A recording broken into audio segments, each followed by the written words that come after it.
Non-surgical approach to the ACL injury. Hi, in today's video we'll discuss about some non-surgical approach for your ACL injury. Different factors we can consider while deciding the non-surgical approach for your ACL injury. The degree of the instability in the knee function we can consider.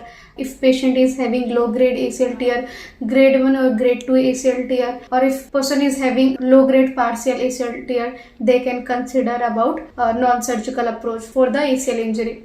Third thing we will consider about the age of the patient's requirement for their ADLs, activity of daily living. If patient is an athlete, if patient want any jumping, squatting, running, pivoting activities, then they can consider about surgical treatment. If patient is living normal life, patient don't want any sports movement, they can consider about their non-surgical treatment. 3 non-surgical treatment approach you can consider while choosing non-surgical approach for your ACL injury. First treatment of approach for non-surgical ACL treatment will be conservative management. While doing conservative management, you will choose first physiotherapy rehabilitation that will help to regain your range of motion of your knee, like your flexion and extension.